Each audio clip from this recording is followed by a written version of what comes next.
Maybe he's jealous of Magnus's photo shoots recently or something. So maybe that's a good psychological ploy what Magnus has done. His split career as a model. I don't know, but how can Veselin play this move? He takes f4. But it's lucky for us spectators because it's a highly instructive attacking game now. The two bishops, the classic diagonal, you know, the f file is beautiful. The solid centre. You know, bishop takes f4, all the trump cards necessary for a nice, clean, you know, attacking, you know, position. Knight c4, okay. Black saying, okay, are you going to do something about the b2 pawn? Well, a move backwards is sometimes good to go forward later with more effect. So bishop c1 protecting that b pawn. Now c5, it's too late. This central counter-attack is just all too late. Rook f1 with imminent threats already, like bishop takes h6. And then rook takes f6. Veselin plays c takes d4. Magnus takes time to recapture, keeping all his threats on. e4 is very solid. e5 is another threat with rook f6 and queen h7 coming next. Queen d8 was played. Now putting this bishop away, h3. So if bishop h5, there's rook takes f6 and knight takes h5. The bishop can't go to h5. It's kicked back. It goes actually to e6 rather provocatively. But the idea is to try and encourage white to weaken the e5 square. If knight e5 can come with tempo, then black has got some positional compensation. Okay. The knight's kicked though, so it won't have that opportunity. So maybe there's not only e5 but d5 as a potential threat, because d5 might also mean this bishop can go on that vicious diagonal as well, like in the previous Magnus game. So all these diagonals are absolutely key to white's attack. But here Veselin tries to complicate the position, a very highly, you know, tactical move. He plays queen a5 with the idea that after bc, at least white's attacking units are going to be exchanged off.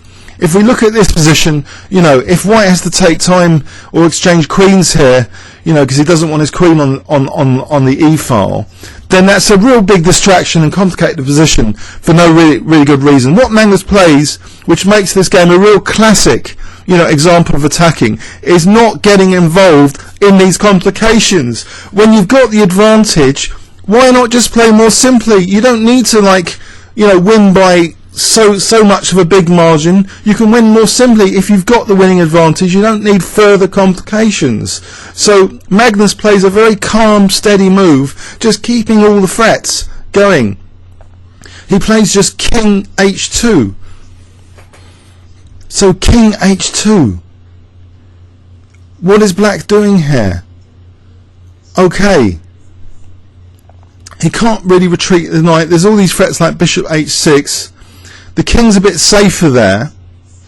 I can't see in what particular variations the king's safer, but I'm sure it is. It's a nice little waiting move. Let's engine check this position. Why is this such a strong move, this mysterious king h2?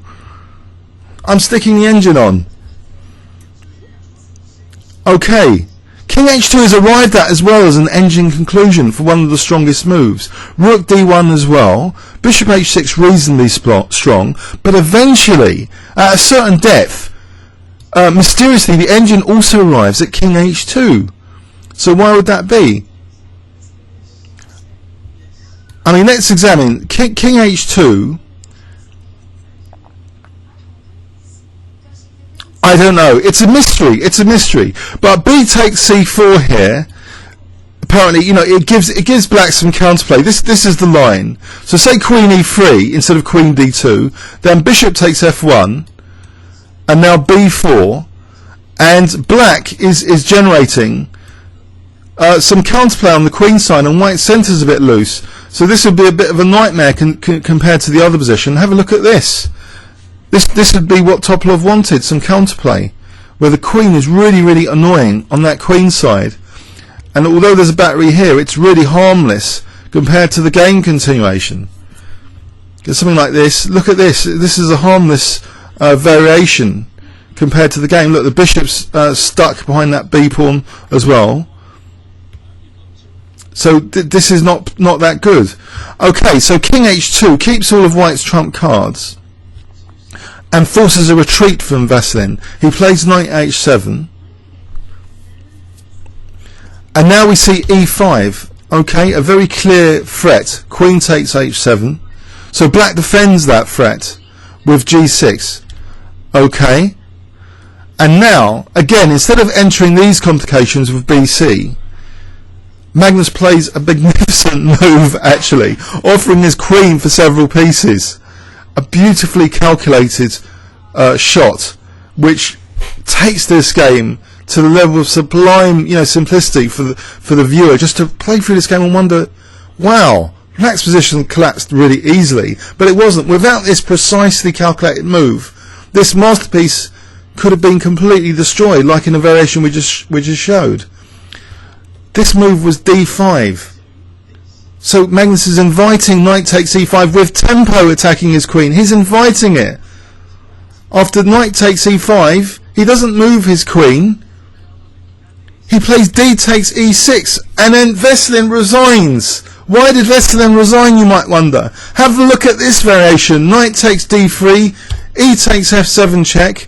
So picking up the rook with tempo, but bishop takes h6, queen with check, and now this, although it seems to be, black might have a theoretical chance in this position from a material count perspective, he's losing the other knight by force here. This poor knight is not only dim, it's about to be exterminated, the knight on the rim. How can black save the knight here?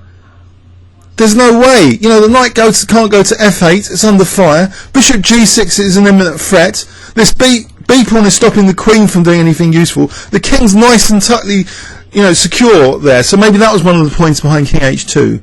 Then in this kind of continuation, this is absolutely disaster for black. There's no useful checks to pick off on the diagonal. So let's see. Say king d7, bishop takes, losing yet another more material. Okay, and if white wants to play really accurately, he just plays rook f3 here, so he can take that knight at leisure whilst protecting the b pawn. He doesn't want to give black a past b pawn, so bishop takes h7, and you can now more clearly see, 4 pieces for the queen. This is becoming worse than the recent EventDate games with 3 pieces versus the queen. This is even easier, because white can just move these bishops out of the way and maybe just queen this h pawn. What's going to stop it? This queen? Queen's not, that strong. So what a fantastic continuation. d5, a knockout punch. If the bishop, dared to retreat, then that would be total disaster. Just b takes c. There's no bishop takes c4s anymore. What a game. It was just made to look so simple. Let's have a look in overview and summary. So a quiet Ruy Lopez. This might encourage e4 players who want to avoid the marshal to say, look, you can attack with this system, and it's simple. But there were some instructive blunders. Black maybe should have chased this bishop off the diagonal. So white was collecting advantages systematically. And then this beautiful queen sack happened. So Topalov was trying to create these complications with bishop c4 and white centre collapsing and queenside counterplay. But Magnus wasn't having any of it. He just played instead a magnificent queen sack, playing against the very thing that black was counting on, maybe, this e5 square. So temporary queen sack would be crushing in this variation. Comments or questions on YouTube?